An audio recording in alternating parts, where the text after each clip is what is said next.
We will take up my bill, Senate Bill 102, first today. So I will pass the chair to our esteemed Vice Chair, Senator Osgood. Vice Chair Osgood, the chair is yours. Letitia Harmon with Florida Rising.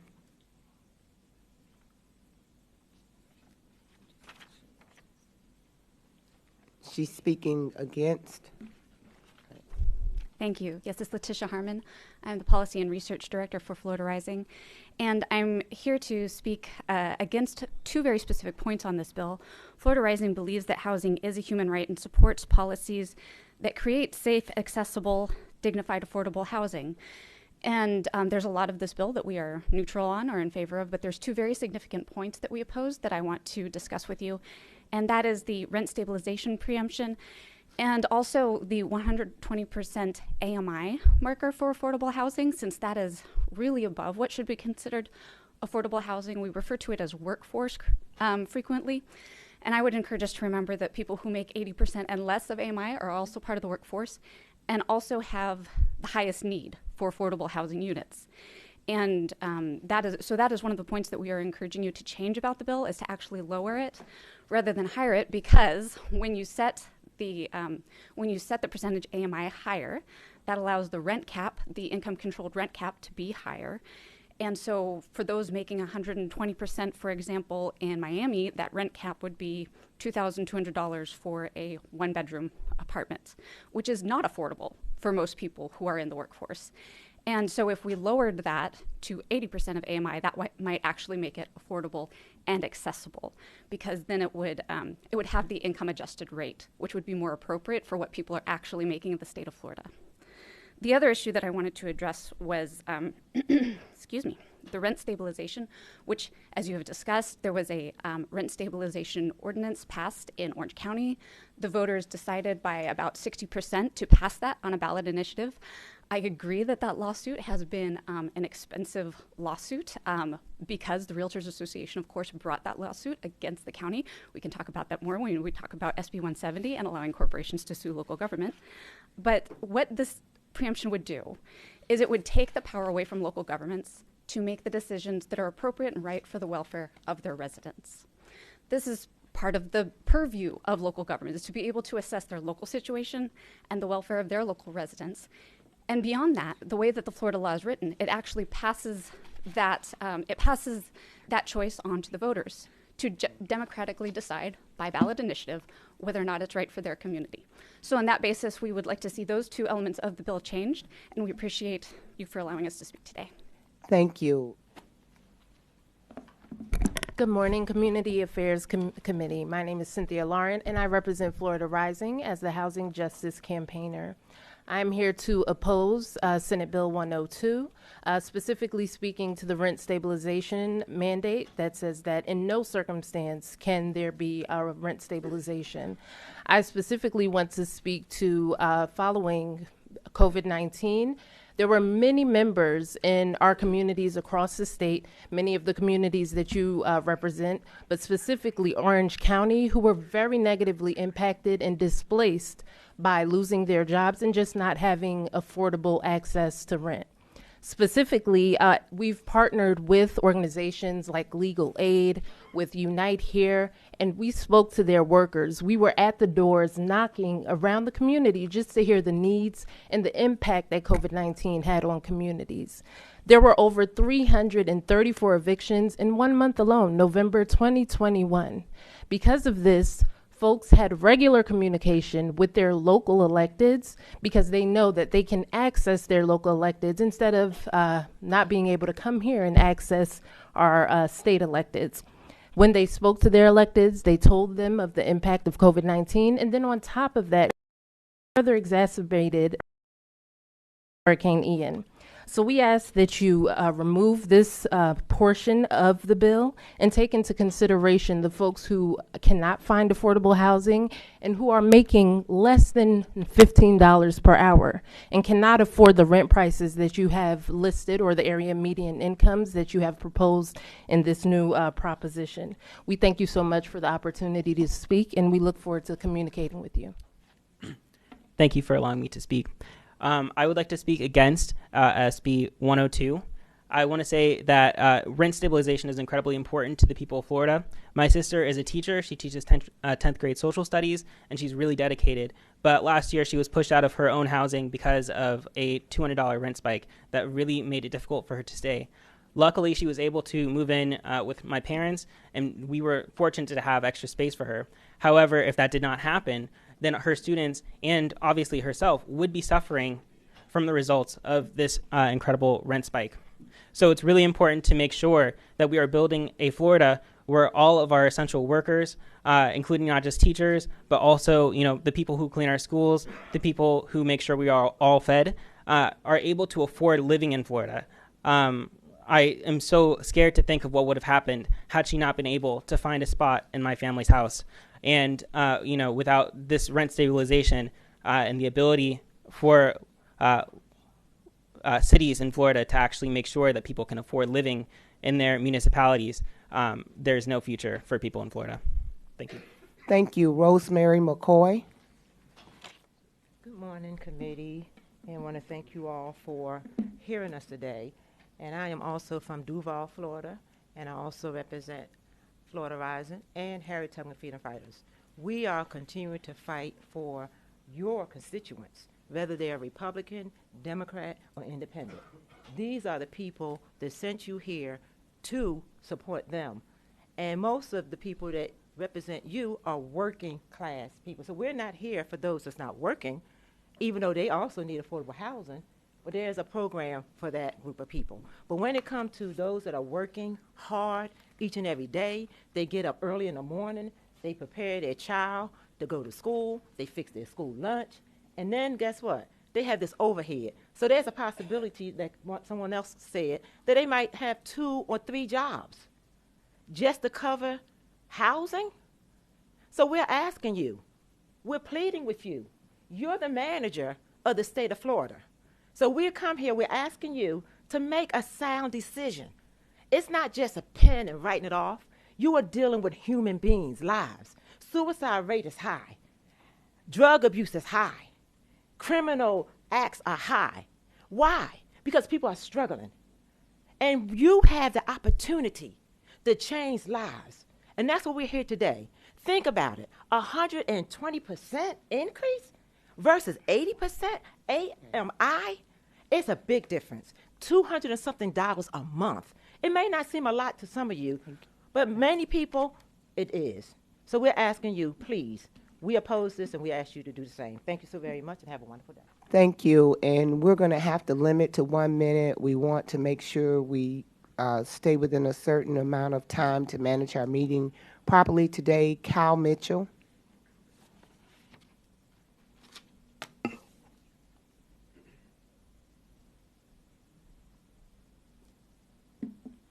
Hello, my name is Kyle Mitchell. I'm a father, a Marine Corps veteran, I work with homeless veterans, and I'm politically active. I came here today because the housing crisis in Florida has hit a critical point. Nearly half of all renters in Jacksonville are now cost burdened because of their rent, meaning they pay over 40% of their income on rent alone. This isn't happening because we are running low on homes. It's happening solely because greedy corporations and real estate investors are buying them all up and turning them into rentals, and then increasing the rent by 20, 50, sometimes even 100% each year. Why should these companies have more influence over our housing market than us? What we need is rent stabilization, a tenant's bill of rights, or at the very least, some state reps who won't use their power to screw over the middle class even more. If SB 102 passes, you'll be showing every Floridian that all you care about is real estate and money more than your own people. Thank you. Thank you. Christina Kettle.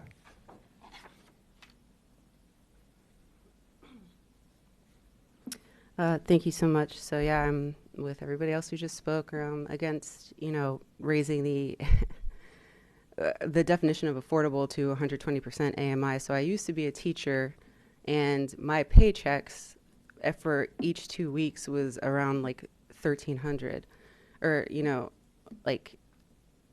about. And so I couldn't. If this passed, a 1-bedroom in Jacksonville, where I'm from, would be like $1,800, and I can't afford that. You know what I mean? It's northeastern prices with southeastern incomes. So if we're going to do something like this, it has to be paired with raising our wages. And since it's not, there's really no need for this. We're not motivated by profit. We're here just to let you know what's really going on, the reality of it. Sometimes it's difficult when you're in Tallahassee to know what's actually happening. The lead organizer for Florida Rising, meaning I'm the field organizer. I go to people who are actually dealing with this every day. So think about it. Thank you. Jack Corey. Thank you. Tatiana, please call the roll on Senate Bill 102. Senator Baxley? Yes. Senator Berman? Yes. Senator Bradley? Yes. Senator Broder? Yes. Senator Gruters? Yes. Senator Martin? Yes. Senator Pizzo? Vice Chair Osgood? Yes.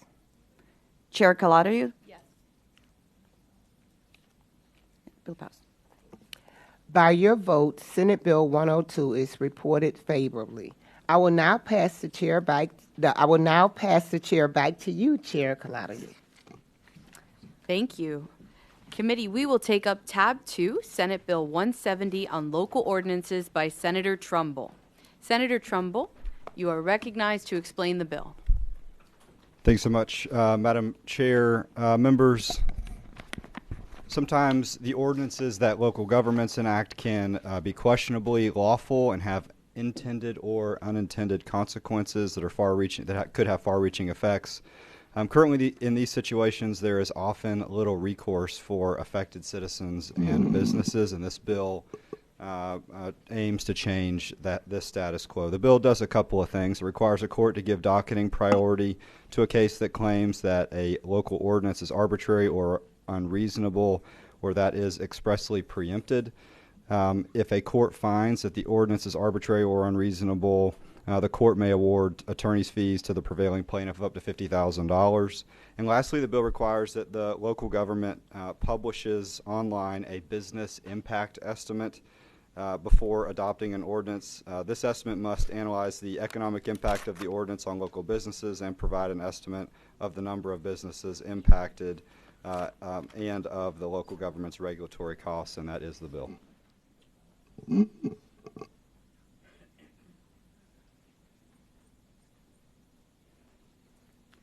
Letitia Harmon. I am the Policy and Research Director for Florida Rising, and I am in opposition to this bill because it is so expansive and it takes so much power away from local governments. It would eliminate countless local laws that support the public good, including wage theft preemption, small business regulation, animal welfare, water quality, food safety permits, waste management. There are just an innumerable number of things that are governed by local laws. And this would pretty much handcuff local governments who would be afraid to pass any new ordinances for fear that they might be sued. And of course, the defense against those lawsuits will come at taxpayer expense, because those will be our taxpayer dollars that are used to defend against these lawsuits. And the pertinent question being, why should we let this be the standard? Why are we putting profit over the good of the people?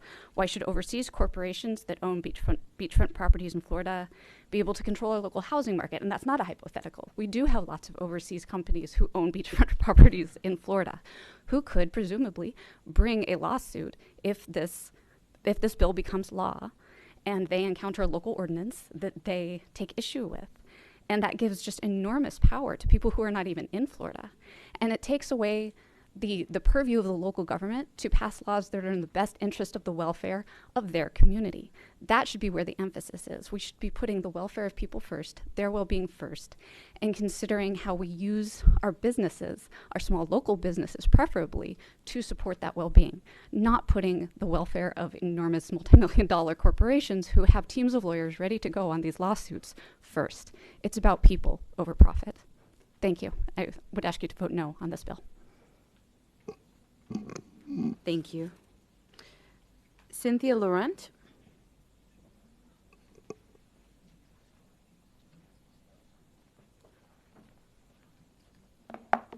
Good morning again, Community Affairs Committee. My name is Cynthia Laurent. I am with Florida Rising. I'm the Housing Justice Campaigner, and we ask that you vote no to SB 170. SB 170, we can take a look at a specific case study. In Orange County, local officials were trying to do a rapid response, temporary solution, which was rent stabilization, to answer the immediate needs of their community. But in effect, we were silenced by the Realtor Association and the landlord lobby. Over 226,008 people voted yes for this ordinance. But because of laws similar to this, folks can then go and sue local county. Then taxpayer dollars, in effect, are paying for lawsuits like this. Folks who already can't afford to live in the county are now funding these lawsuits that are just unreasonable. So we ask that you vote no. Kyle Mitchell. Thank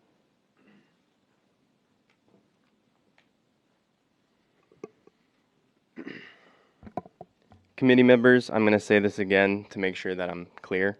My name is Kyle Mitchell. I'm a father, Marine Corps veteran. I work with homeless veterans in my community, and I'm politically active.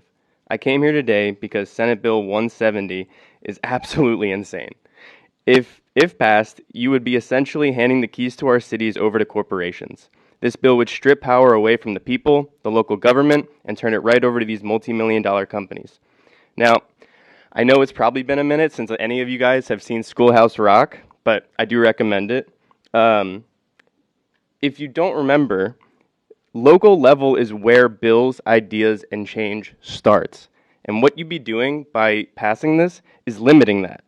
Instead, this state, again, wants to find loopholes around the federal government and take away any and all power from the people and local government. Also, that DeSantis can use this Congress to pass whatever the hell he wants with little to no kickback. If you guys pass this anti-democratic bill, it's going to prove to millions of Floridians that this is no longer a swing state, but a fascist state. Thank you. Thank you. Rosemary McCoy.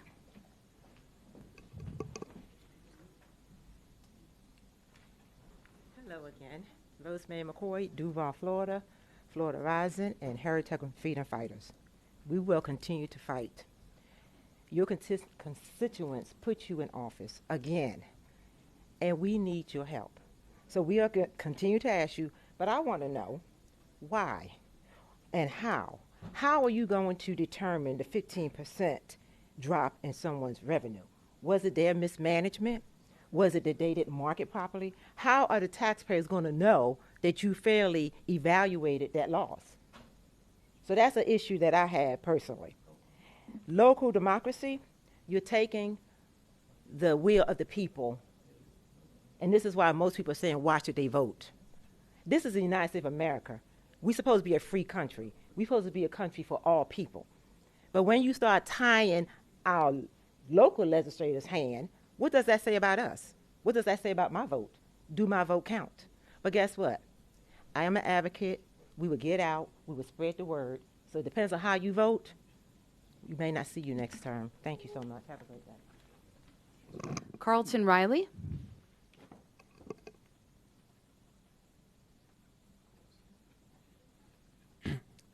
Thank you to the members of the committee. My name is Carlton Riley. I'm a resident of Jacksonville. This bill, it short circuits the local democratic process. My city council should not legislate in fear of corporations. It is appropriate for a city council to worry about the quality of the air, about the health of the residents, or the quality of the roads. It's not appropriate for my local council to fear corporations that prioritize profits over people, or to face millions of dollars fighting objections. I ask you to vote no on SB 170. Yes, Senator Martin. Thank you. I've heard a couple statements about what the cost of the taxpayer will be if this becomes law. It's kind of, the only way I can describe it is funny to think that we're concerned with how much money it's going to cost the taxpayer. If it costs the taxpayer a single dollar, it's only because the government, the local city government, did something that was arbitrary or unreasonable, or they thumbed their nose at Florida statutes and Florida law and said, we don't care what the law is, we're going to do something completely different. There will not be a single penny paid if the local government does their job, period. If they don't do their job, then yeah, the taxpayers are going to suffer. They're going to suffer until they replace the unreasonable, arbitrary, and flat out thumbing their nose mentality city council people or local government officials that have attempted to bankrupt a business. So that's the reality of it.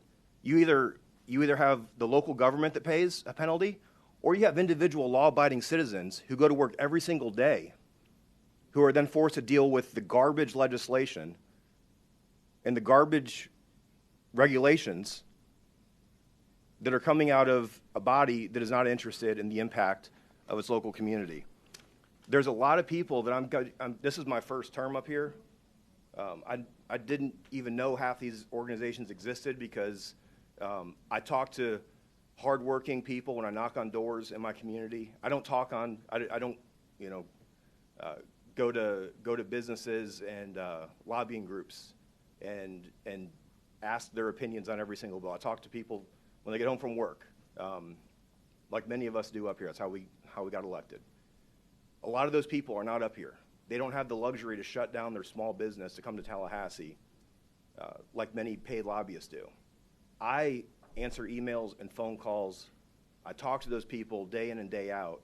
And I have to make sure that I represent their ability to defend themselves against laws and regulations that are put in place, frankly, by a lot of lobbying groups.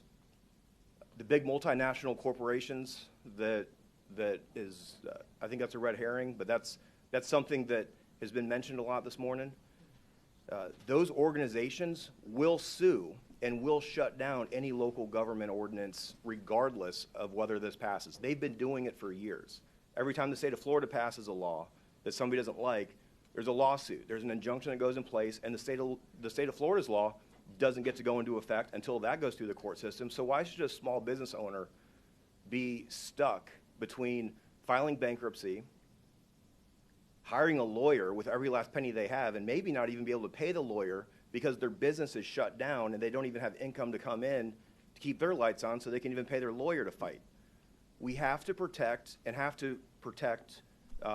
at all costs access to the courtrooms, access to have small businesses have their concerns addressed. I think this is a brilliant bill.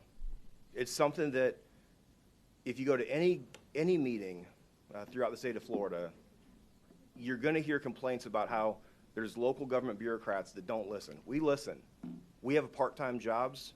We spend the vast majority of our time in our districts. We hear what the local business owners are dealing with, and not only the local business owners, but the customers that they serve. And we have to do better. We have to make sure that their voices are heard. And again, the only way that there will be a penny spent is if the local ordinance is arbitrary, unreasonable, or if they thumb their nose at state law and they pass something, implement a bill that is expressly addressed under Florida statutes. Thank you. Tatiana, please call the roll on CS for SB 170. Senator Baxley? Yes. Senator Berman? No. Senator Bradley? Yes. Senator Broder? Yes. Senator Gruters? Yes. Senator Martin? Yes. Senator Pizzo? Yes. Vice Chair Senator Osgood? No. Chair Senator Kaladiud? Yes. By your vote, CS for SB 170 is reported favorably. Thank you all. Does any senator wish to be recorded as voting on bills before the committee today? Maybe.